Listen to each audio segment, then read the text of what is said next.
I'm Ron Patterson with Utah State University Extension in Carbon County. Garlic is a great crop to plant in the high desert country of Utah, and some of the reasons that make it so is because you can plant it, you should plant it in the fall, and you harvest it about mid-July, maybe early June to mid-July, depending on when it tells you it needs to be harvested.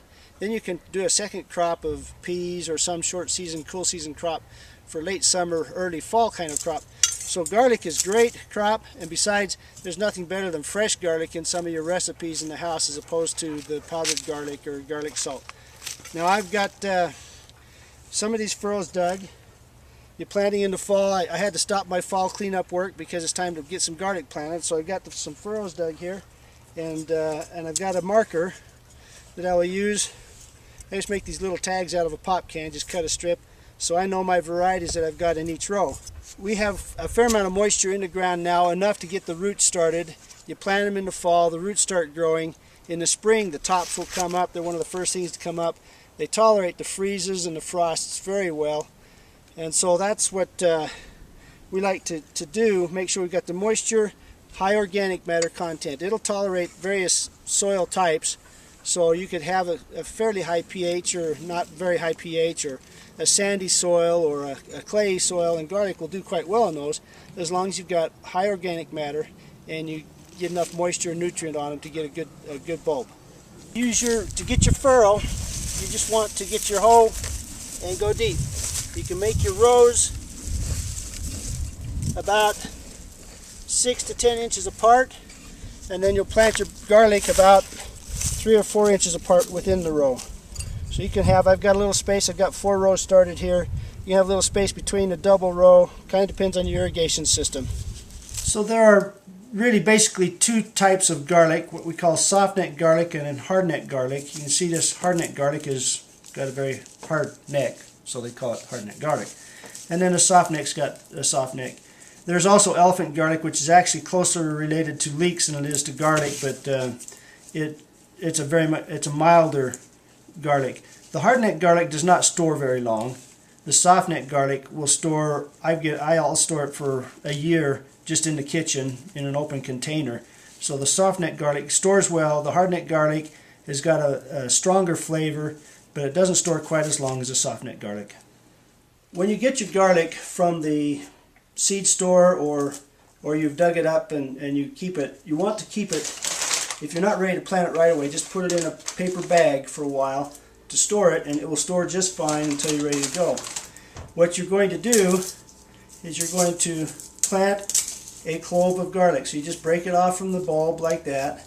This is the root end, so that's the end that you want to plant downward in your furrow. And the best cloves will be these on the outside row. So you get your garlic out, you separate it out. When you get to these in the middle, these will probably be okay. These are in pretty good shape, but you get to where they are actually kind of divided but not quite yet divided, and they won't go, so you can just use that for eating and you don't have to worry about planting that. So get your garlic. Once you're ready to do your planting, get your garlic and break apart your bulbs. If you have different varieties, then keep them separate so that you know which ones you've got planted where, and then you'll be able to plant them and know what you've got coming up in the summer. That one actually had just a very good one in the middle too. You can kind of look at the bottom and see if there are some divisions in there to determine if there are more than one, if there's more than one clove in that, what looks like a single clove. One more thing to think about as you're doing this, you've got this paper cover on the outside if you've harvested your garlic correctly, if it's been correctly harvested. But each one of these cloves also has a covering too. You do not peel that covering off. Leave this covering around the garlic clove on so that it's just like that. Don't expose that to the elements, or it probably will rot in the ground or won't be quite as viable. So I don't know if you can see this or not, but you'll see there's almost 2 root plates in this one. This would end up being kind of a double bulb, so I don't want to use that one. Your bulb, you got the pointed end as the top. This is the root plate right down here at the bottom. So when you plant them, that's the direction you plant them. With the hardneck garlic, a lot of times you'll get the flower come up there, and if you let those produce, they'll actually produce these little tiny bulbules. They're just little tiny garlics that you can plant in the ground. When you plant those in the ground the first year, after that first season they'll come up as a single bulb like that, then you plant them again. So it's actually a 2-year process if you start with these hardneck garlic bulbules from the flower. So this one would then produce into a garlic like that the second year that you plant it. Since I have several garlic varieties, I want to make sure I mark each one, so then when I harvest I know which ones that I've got, and I can keep them straight and keep them the same seed from year to year and know what I've got.